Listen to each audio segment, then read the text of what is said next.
Patreon going strong. If you want to go over there and join in on the fun, we got 3 tiers on Canadian dollars. First tier is $3 a month, where you get these episodes ad free. You also get AMAs once a month, or learn about me episodes once a month.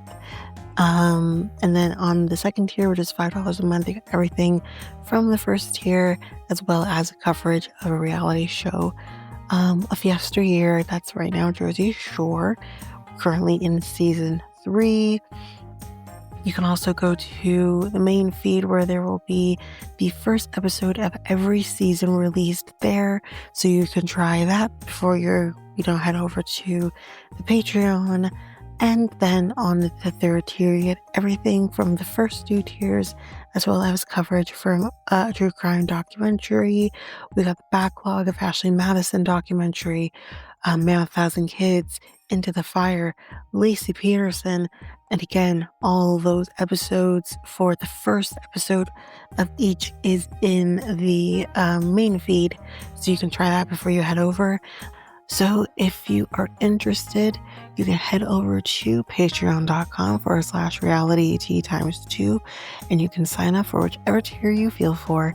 Again, you can try before you buy, which basically means you can try any tier for a week before committing to it.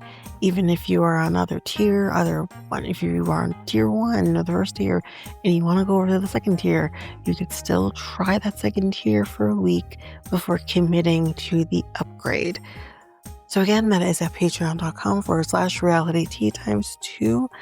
And of course, the link is in the show notes, website, social media accounts. It's all available there.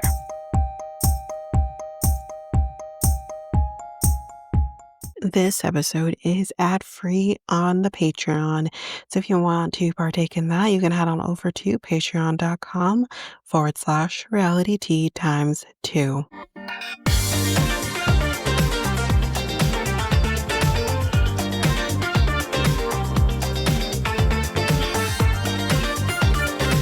Welcome to Reality Tea Times 2, the podcast where we discuss all the trash reality TV we love to hate. I'm Tanika, and today we're going to be discussing Perfect Match, episodes 5 and 6. So, just a quick announcement. We'll be finishing up Perfect Match today. You're gonna be getting this one, and then you got the next one all today. So we'll be finishing that up. We will be doing a Where Are They Now? At the end of the second episode.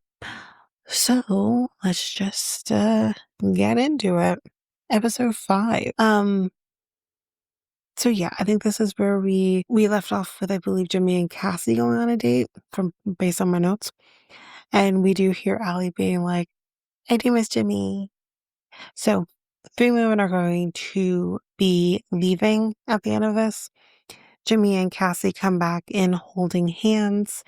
The others also come in, and Mackenzie is like, "So my match is definitely on the rocks." I mean, he's glowing. So Dave liked the date so much that he rated it a 9, but he's still contemplating Allie, so who knows? Jimmy tells Allie the date went well, had deep conversations. And she's like, "But does she know you like clowns?" What? She ain't right, y'all. He says in the real world, he would have been fighting to have a second date with Cassie. For her, it's like, "So you hate me then?" That's you hate me. Like, if you hate me, just say so. Anyways, Dave goes to talk to Allie, and he's like, "How was the chat with Jimmy?" "As good as you think it would be." But he says that, "I am into you," but she has been holding back because of Jimmy. And then she says, "It's been easy with you, Dave." Okay. So Dave does talk to Mackenzie, and he pretty much says, "Let's just be friends." But she's totally okay with that. She's not going to get in the way of things. She's like, "We'll have our connections, just not with each other." That makes sense. I didn't see it for them. Anyways. But then Sophie and Mackenzie talk and says, like, "Let me keep it 100. She says that, we don't have a connection like that. So, But she says that I have to shoot my shot with new Jimmy. That ain't gonna happen, y'all. Just spoiler alert. Plus, Kat is in the mix here too, so we got lots going on. But new Jimmy is talking to Kat and he tells her, "You got it going on." It's not from a song. Oh, it's Stacey's mom. It's got it going on. There we go. She says the only person she wants to talk to here is him, so we'll see. But then he goes to talk to Allison and he tells her that he's conflicted, y'all. He likes her and he likes Kat. He just wants the best of both worlds. You know what I mean? But then Mackenzie goes to talk to new Jimmy and she says that she's into him, but like unfortunately, it's just too little too late. And we gotta let it go. That's what's gonna go on. I don't know. Like, yeah, I don't know. Mackenzie is an awkward girl. I don't know so much as she's awkward, but she just doesn't feel confident to put herself out there. I don't know. But anyways, we then see Dave and Sophie talking, and he says it just isn't going to work with Mackenzie. It ain't for him. And it's better with you, he says to Sophie. And he's like, "Do you want to match?" And she says yes. And y'all, that's that with that. They match. And that sucks for Allie, so we're gonna have to go back to Jimmy. But Jimmy and Casey are talking, and Allie is like, I have to go break that up. Anyway, I gotta go break that up. So then Allie and Jimmy end up talking because she broke it up. And he says that he had a great date with her. Okay, well, if it was like that good, then pick her. But he says that he's leaning more to her.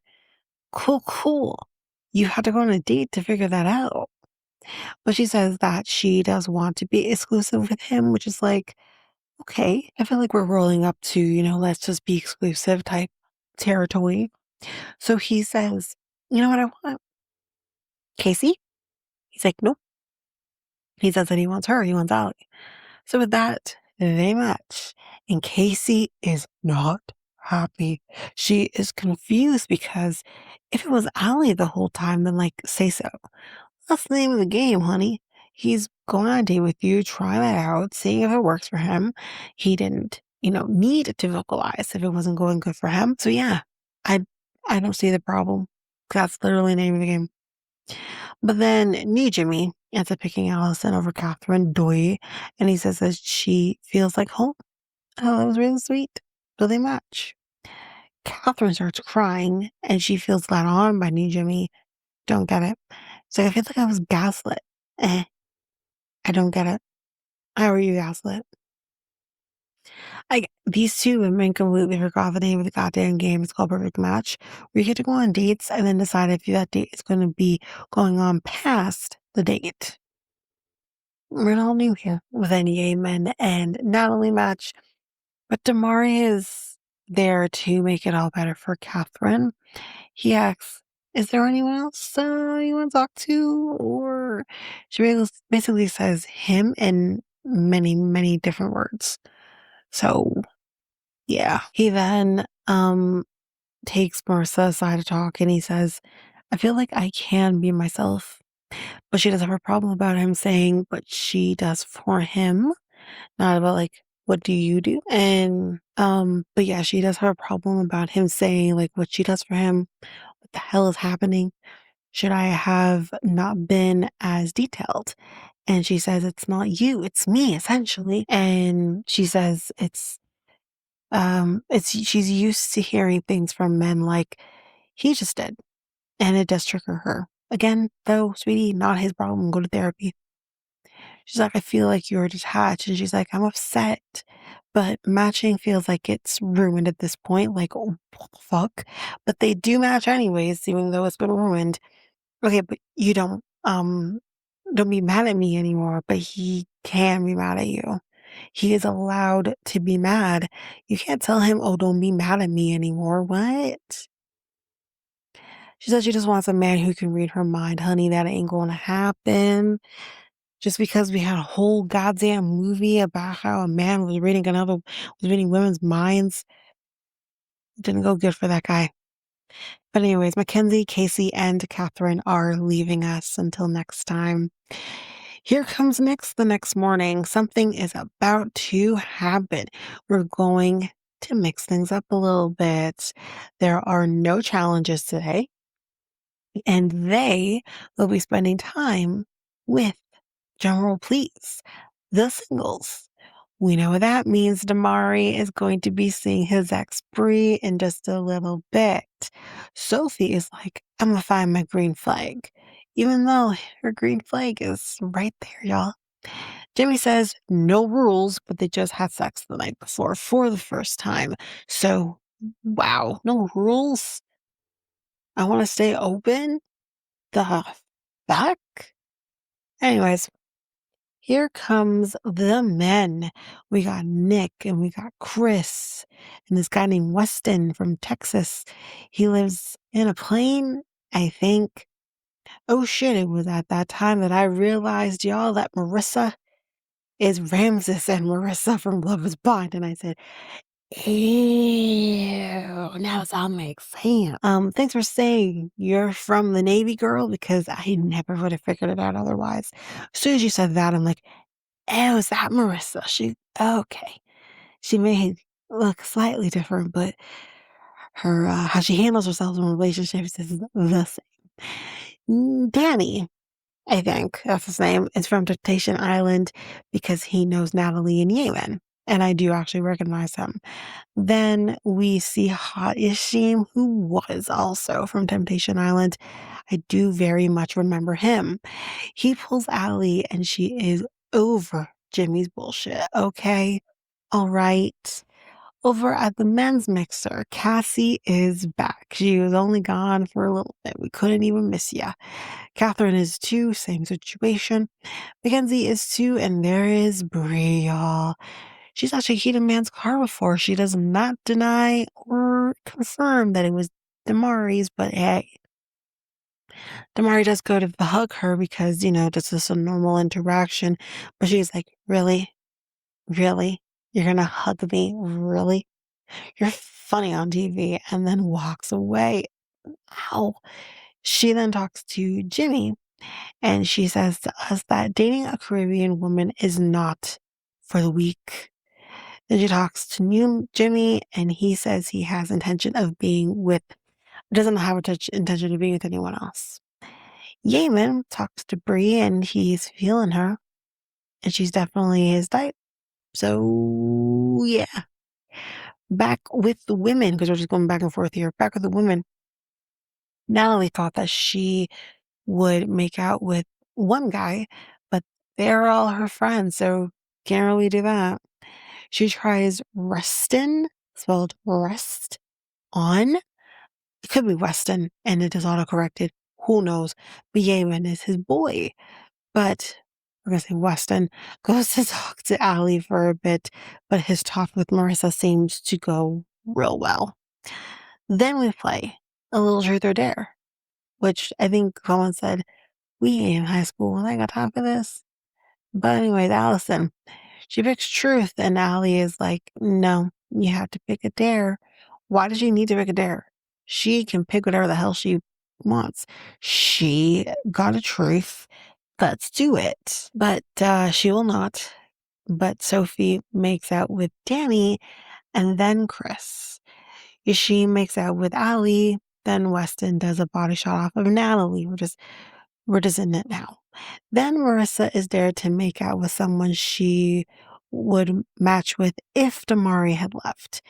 But she's thinking, should I or shouldn't I?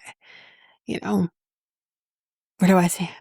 But ultimately she does. And she makes out with Weston. And my God, it's a lot, y'all. But anyways, that's episode 5. We are going to take a quick break here. And when we come back, we will jump in with episode 6. Hi everyone. So I have a new product for you to go take a look at. This is with Pink Salt Wall. So they're a source of pure Himalayan salt. I think we all kind of, have our salt lamps and everything, which I do have. But with them, they offer high quality Himalayan pink salt products that can enhance your environment and help with respiratory and skin issues. Their collection includes Himalayan salt bricks, tiles, building blocks, licking salt blocks for your animals. That sounds interesting. Salt lamps and cooking plates and much more. All their products are shipped directly from their factory in Pakistan and are available locally through their warehouse in Maryland, United States. So yeah, if you're interested in taking part in that, you can go down to the show notes where you'll see a link to their website through me. So you're supporting them as well as supporting the podcast as well. So if you go to www.pinksaltwall.com/Tanika Thomas, that's all in caps, you can partake in these amazing products and again, support the podcast. Now it's enough of me. Let's head back to the podcast.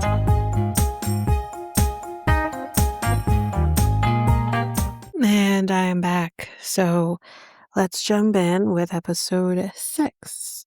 So Marissa says she could see herself matching with Weston, but she really does like Damari, and now she thinks, I just fucked up my relationship, y'all. Well, really? Anyways, Damari is ready to go because of the big elephant in the room, and that big elephant in the room is called Bree, his ex. So now they are going to play Spin the Bottle. The bottle spins on New Jimmy, and he kisses whoever it was on the cheek. He ain't playing. And then he kisses Catherine on the cheek. Really, truly, he ain't playing. Dave, on the other hand, does do a 3-way kiss, so there's that. Then he kisses Bree. And all I could think about, though, in that moment when Dave did the 3-way kiss was, Sammy, we saw Ron at bed kissing 2 women at the same time. Seriously. Who wrote the note? You two. Okay. Bree says she is over Damari's shit, that he's not a good man. He isn't being authentic. Basically, she's coming at this because he tried to hug her, or he's trying to be like the quote unquote nice guy. Well, I'm sure there's some truth to that to a certain extent. Like, he's not going to show his badassery on camera. However, I do think like it is what it is. Well, like, seriously, in this moment, he would have been damned if he did or damned if he didn't. If he didn't acknowledge Bree's existence, it would have been, oh, you don't know me? Oh, you don't know me? The fuck? Like with the head, I'm doing the head thing that we do. And, but, he shows any form of attention to her. It's now that he's being inauthentic. Like, that's confusing. Anyway, Sophie is talking to Chris because he's back. What's your type? What's your, I think, type of personality or something like that? He says you, and then that's a red flag. I believe that's what happened. Yashim and Ali, they are talking. Biggest pet peeve is when someone comes early. That's what she says. And listen, she's not wrong. Like, there's always grace given. Like, if you haven't had sex in a while, or like whatever. But if like you literally had sex like yesterday and you're still coming early, what the hell? And she also doesn't like when a man overstays his welcome. Get in, literally, get out, out, and literally get out. So back with the men, Casey is literally, I called it, interrogating Jimmy. Here's my thing. I'm not going to say that it's not fair that you don't, like, you felt like your feelings were hurt or you didn't feel validated or whatever. But here's the thing. This is the show. He goes on a date with you. He tries that out, sees what it's about, because he's the one kind of in control here. And if he's not feeling it, then he is going to go to Allie. That's the name of the game. That's the risk you take going on dates with people who are already matched up with somebody else. I don't understand, like, the anger that Cassie has towards Jimmy or Catherine has towards new Jimmy. Like, I don't quite understand it. I think it's ridiculous. This is the name of the game. We're on season, 4? I think now. This isn't new. Come on with the program. Anyways, she's like, "You were breadcrumbing me. Why kiss me when you knew you wanted Allie?"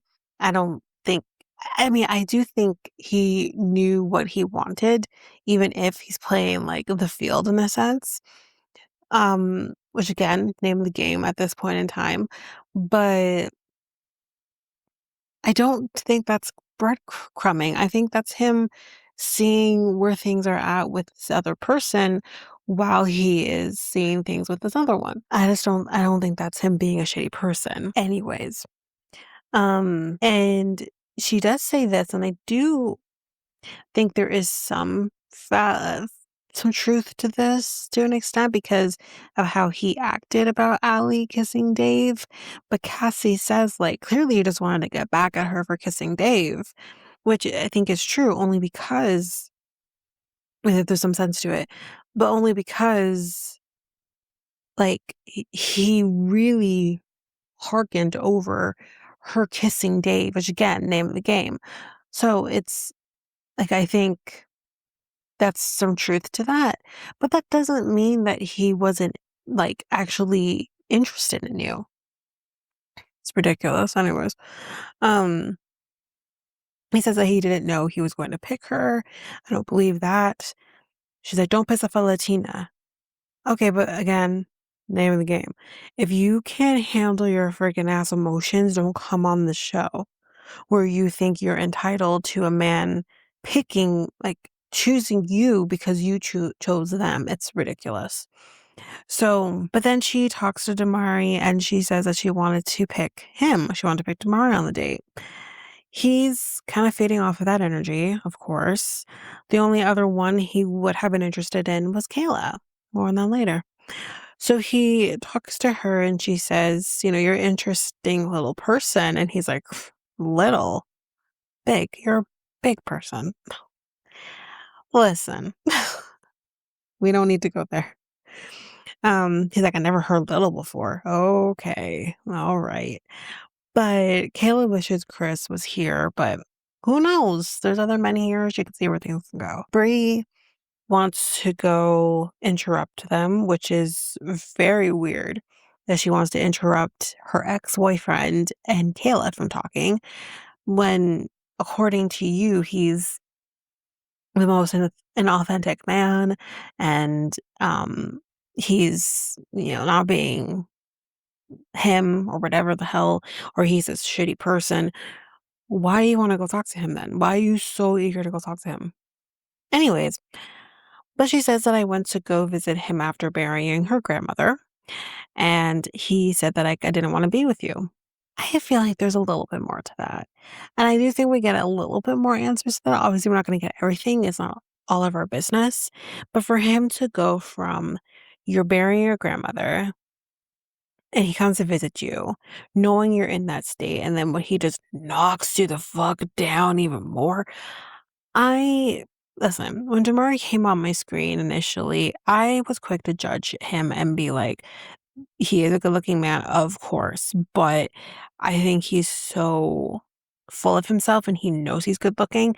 That bothers me. I don't want a man to tell me he is good-looking. I will tell you if I think you're good-looking, and he kind of rubbed me the wrong way, but I'll honestly say in his matching with Marissa, as crazy as that girl is, um, he's kind of shown, like, yes, he's that guy, but he's also very soft and sweet, and he seems to really care about the women that he is with in the moment. So I highly doubt, just based on what we're seeing here, of course, it could be completely different. We know how men can be, but sorry, man, if you're listening, but I I think it's hard for me to believe that this man is so evil that he's going to break up with you, like, within days or maybe even a day after you've buried your grandmother. I just don't see that. There's definitely more to this, and I thought that initially. There's more to this. It's not as, clean cut as she's trying to make it seem. She said the next day they go to an event, They were supposed, like, to go together, but they're going separately, obviously, 'cause they just broken up, and she sees him flirting with other women, which again, I get that can hurt, and it's not fun to see. I totally get that. But he technically, if he's broken up with you, he is single. So he's gonna do his thing. I don't think he necessarily, again, I don't know the space that we're dealing with here, but I don't think he's going to purposely flirt with other women in order for you to see it. I just don't. Because again, if that was the case, I don't consider him talking to Kayla as flirting. I consider that him talking to Kayla. And, kind of fast forwarding a little bit, when we see her, spoiler alert, in the house, I don't see him being overly inappropriate with Marissa in front of her. So I think like if he's aware that you see him, I don't think he's going to be that vindictive to your face, know you're going to see it. Again, I think that's more about you and your feelings than it is about him. I'll tell you this right now. I can maybe understand them like being together. They're both beautiful people, but I don't like her personality. And I don't know if her personality properly jives with his.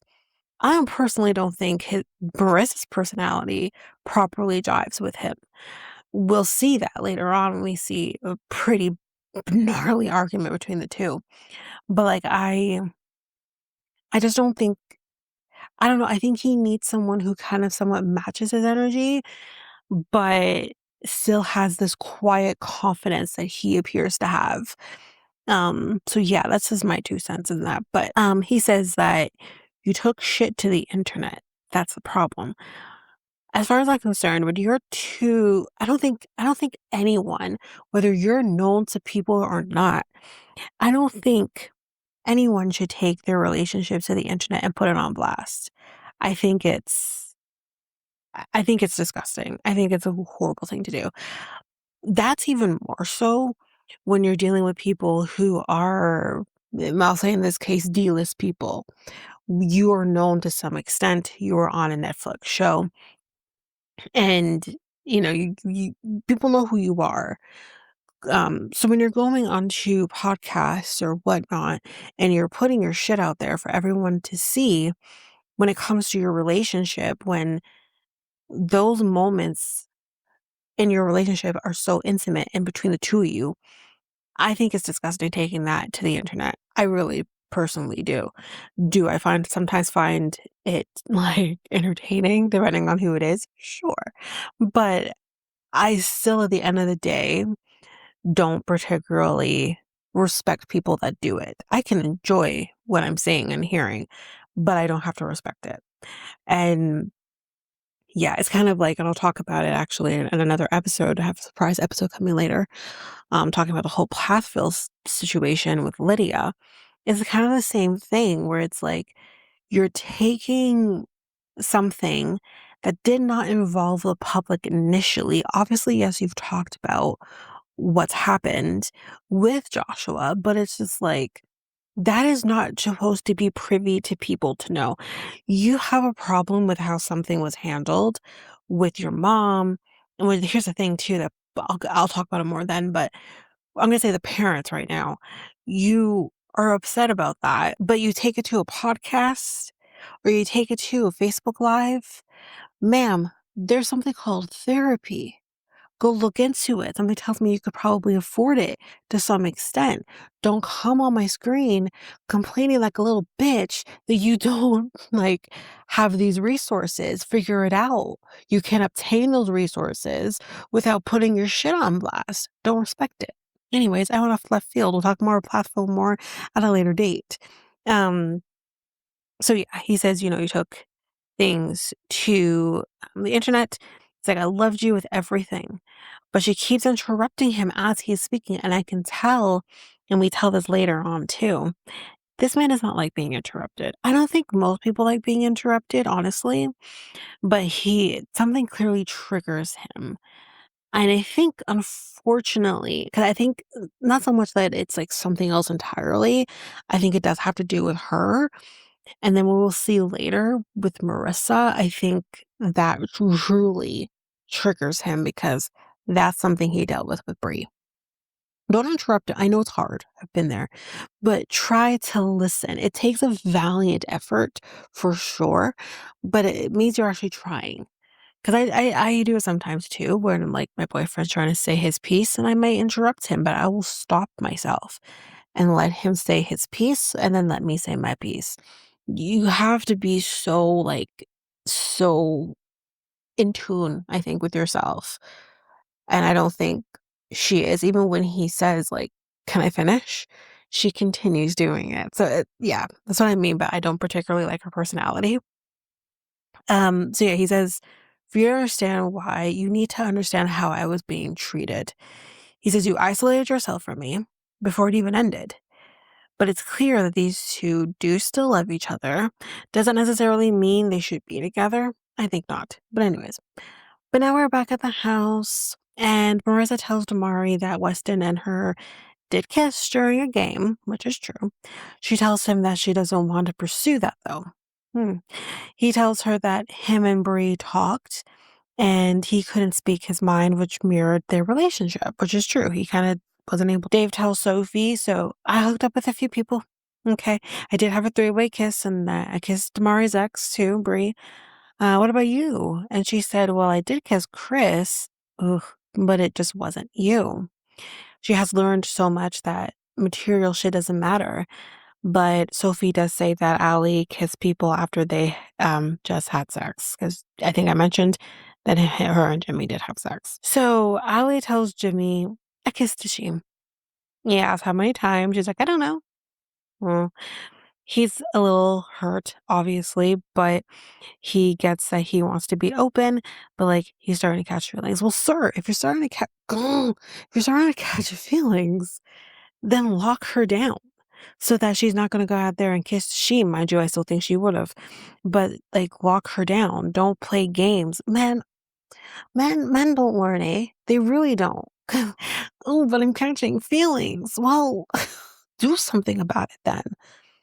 That's all she's asking. Nah, anyways. Okay, so I had to take a quick break there to record for my other podcast. But we have 3 days left to pick the perfect match. We have a compatibility challenge. Something gross will be dropping on them or something like that. That's what Nick tells us. It's like it's the kissing challenge with a twist. Bring in the singles. Okay. So Bree is ready to rate at least one person a 0. Girl, if you don't get off my screen, he's clearly not a 0. You were with him. Please.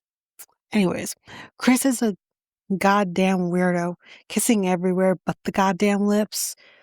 Anyway, and then the kiss between Bree and Damari, yo, she knows it's him too.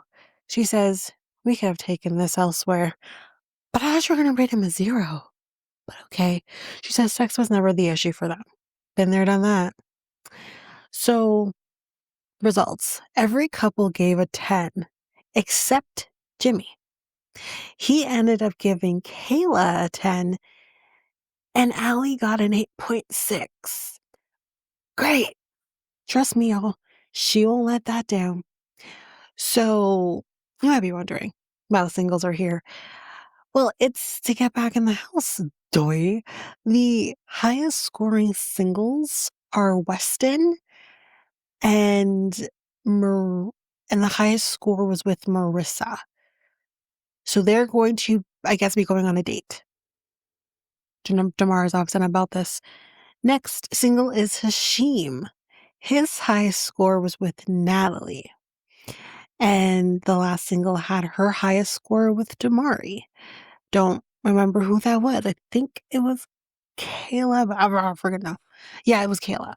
So, yeah, I think they go on those dates. I can't even tell you. I know, obviously, Ali and she ended up going on a date. I think it was this one, but I could be remembering incorrectly. And then I remember Marissa and Weston going on a date, and I do know DeMar goes on a date, and I think it was with Kayla. So, anyways, we'll talk more about that in the next episode, but that is it for this one. The next episode is going to be the final episode for Perfect Match, covering episode 7 and 8. But yeah, that is it for me. That is it for this episode. If you liked what you heard, bear with me because I have not done an outro for the podcast in quite some time. So bear with me here. So if you liked what you heard, you can go to any of your favorite podcast apps. You can follow, make sure you don't miss a single episode. And you can also rate the podcast at either Apple Podcasts or Spotify. It'd be greatly appreciated. As a reminder, any 5-star ratings that are given to the podcast or any comments that are given to the podcast will be read on the podcast, which I have done in the past. If you want to connect with the podcast through social media, you can find me at Facebook and Instagram at Reality T ×2. You can also find me at Twitter, TikTok, and Blue Sky at Reality ×2 Pod. I believe you can email me at realityt2@hotmail.com, and you can have any inquiries, anything like that, any ideas, any shows or episodes you want me to cover, you can definitely do that over there. And I am going back to our old website, and that is at solo.to/reality T ×2. There you can get any of the links to anything that I didn't mention here, any of the socials, website, email, all of that. It's all there for you. And we also have a new thing there where you can help support the podcast as well. It's called a tip jar. And you could tip whatever your heart's desire if you want to support the podcast, but don't want to necessarily support the podcast in going to Patreon, for example, or any of the links in any of the advertisements. You can do it there. But since we're on the topic of Patreon, you can head on over to patreon.com/reality T ×2, where there you can get access to even more than what I do here. There are 3 different tiers where you can get these shows ad free, as well as our next tier up where you would get another reality show that's being covered. So, we have Jersey Shore that's been getting covered. That's still being covered currently at the time of recording of this outro, but the future is bright with what's to come in the future, which I will be discussing, or I have discussed. I don't even know. And then also our next tier is a true crime tier as well. So you can definitely head over for that. But that is basically it. I will also just quickly mention here too, if you're interested in a different take of a podcast that I'm a part of, we do things a little differently, you can head on over to Next Take Podcast, where I usually drop bonus episodes here on this feed, but there you get a lot more. And that podcast is making changes. We're growing, doing new things, but you can definitely head on over there if you want to just hear a little bit different than what I do over here. So you can find that podcast over at our website, solo.to/next take podcast. And there we'll have all the links to your desire that will link you to any of your favorite podcast apps or YouTube, Spotify, Apple Podcasts, all of it. Social medias, it's all over there. But of course, you can still find that podcast at any of your favorite podcast apps. But that is it for this episode. We'll see you next time with another episode. Bye, everybody.